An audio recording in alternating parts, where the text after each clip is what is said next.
that I would be standing in this great space, in this amazing pulpit, and having the gift of offering a sermon.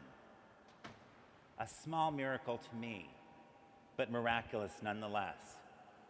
I'm so thankful that my Episcopalian father lived just long enough to see me be assigned to this amazing place I brought him to on one occasion.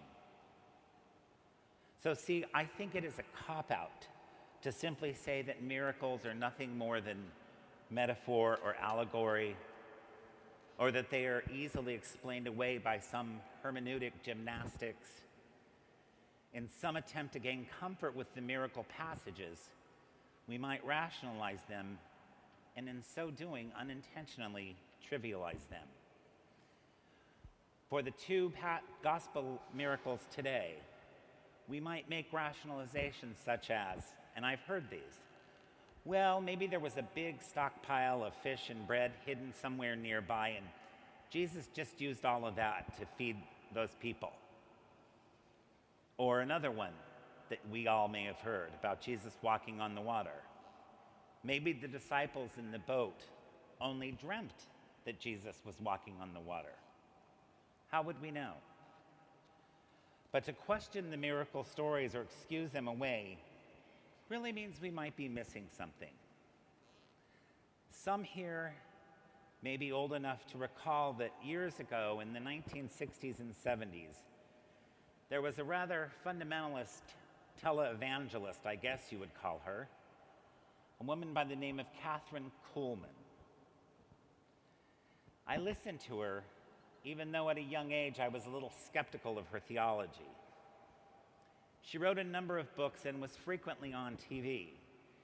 And in 1962, she wrote a book entitled, I Believe in Miracles. The title would also become the opening line for her many television appearances. She had this incredibly distinct speaking voice, and she would stretch that tagline, I believe in miracles, into way more syllables than it actually had. Yet as a child, somewhat precocious and very naive, I had a fascination for all things religious, and I was captivated by her. I would watch her and recall how I so wanted her healing stories and examples to be real. The lame would walk, the blind would see. As time wore on, many would dispute her claims of healing. And actually, she herself shunned the faith healer designation. But she was steadfast in claiming that she believed in miracles. These many years later, as I contemplate the possibility of miracles, I have come to some greater clarity, as perhaps we all have. In short, I do believe in miracles. One of my heroes, a beloved favorite preacher, teacher, and activist, the late Reverend William Sloane Coffin. The name is probably familiar to many. Once the chaplain at Yale University and later senior pastor at our Morningside Heights neighbor, Riverside Church. William Sloane Coffin first caught my attention when he was chosen by President Carter to visit the hostages in Iran. And as I listened to him speak, I really began to understand what doing theology is all about. And it's very different than just studying. He took theology and he made it live, jump off the page, and literally drag us into the street. He led the church to become active in the civil rights movement, against the Vietnam War, and against a nuclear buildup. And those were just a few of the things he championed. And when asked about miracles, far more eloquently than I could ever hope to be, Coffin offered these words about his belief. He said, quote, "Miracles do not a Messiah make, but a Messiah can do miracles. If you ask me if Jesus literally walked on water, I will answer for certain, I do not know. But this I do know. Faith must be lived before it is understood. And the more it is lived, the more things become possible. I can also report that in home after home, I have seen Jesus change beer into furniture, sinners into saints, hate-filled relations into loving ones, cowardice into courage, the fatigue of despair into the buoyancy of hope. In instance after instance, life after life, I have seen Christ be God's power unto salvation, and that's miracle enough for me. End quote. When described that way, we can know that we have all, in some form or fashion, witnessed miracles.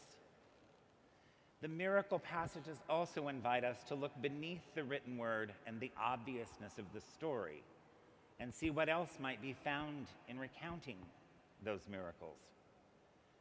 After feeding the 5,000, Jesus says to the disciples very clearly, "Gather up the fragments left over so that nothing may be lost." Gather up the fragments so that nothing may be lost. Given that we know this story of feeding the 5,000 is bold in its foreshadowing of the Eucharistic feast, Jesus is not just literally talking about gathering up the crust of bread, but talking also about us, about the fragments of our individual lives carefully brought to the altar for nourishment at the Eucharistic table, gathering all those unto him who might merely feel like leftover crusts of bread and bringing them into the fold. We hope we meet no stranger. We come here to gather around this table for a restoration to wholeness and to receive a leaven with which to rise.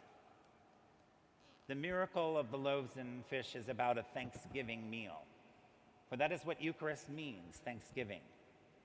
A thanksgiving for the gift of grace and for the nurturing of the body, mind, and spirit found in our sacramental life. As the Book of Common Prayer reminds us when we come to this Eucharistic table, deliver us from the presumption of coming to this table for solace only and not for strength, for pardon only and not for renewal. We come offering the broken pieces of our lives, vulnerably and sacrificially shared in order to become the beloved community of Christ, strengthened and renewed. We are counted as witnesses to the miracles and also the beneficiaries of the great mysteries inherent therein. God needs us to participate in this Eucharistic action. We are called to take our lives, allow ourselves to be broken open, and then given away in service to others. Service allows us to be willing agents and participants in the miracles we have been blessed to observe. And we see many that may not always feel obvious. The healing acts of God advance through medicine and science. Restoration of broken relationships. Amazing acts showing the generosity and the resiliency of the human spirit. And most of all, the resurrection of Christ and the promise of the resurrection of the righteous. Miracles animate and exhilarate our faith. To know that all things are possible through God. To rest in the love that God is always present in the struggles of our everyday lives. And by way of illustration, a dear friend recently sent me an article written by the abbot of the Monastery of Christ in the Desert in New Mexico, an abbot with whom she has corresponded for years. And in this article, Philip Abbott writes about his impending retirement. And he talks about combat.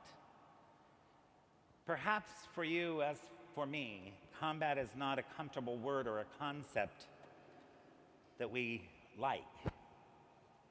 But he frames it this way. Practically every challenge possible can come into our lives, whether we live in monasteries or outside of monasteries, whether we are single or married, whether we're old or young. Human life is spiritual combat, always, and we are invited to accept the combat and strive to be faithful at all times. If we fail, if we are not faithful, God is always with us and continues to love us and invite us to get up and to continue in the combat. This is one of the most profound lessons of the spiritual life. Never give up, because God is always walking with us to help us, to forgive us, to call us to deeper faithfulness. Many times I've explained to our community that when I was young, I sort of had the unclear idea that a person could reach a state in which there were no further instances of combat, only faithfulness. As I have grown older in monastic life, I realized that combat endures until the day we die. We are invited to seek the Lord and to embrace the struggle every day unto death. End quote. Combat. Jesus calls us to face it. Jesus walking on the water becomes a symbol of his unfailing presence to us. To face combat as the disciples face storm-ravaged waters, and to rest in the certain knowledge that God is always walking with us. Walking with us on a journey from brokenness to wholeness. Walking with us to confront fear, and to do so with a steady, loving, and steely resolve. So I do believe in miracles. Amen.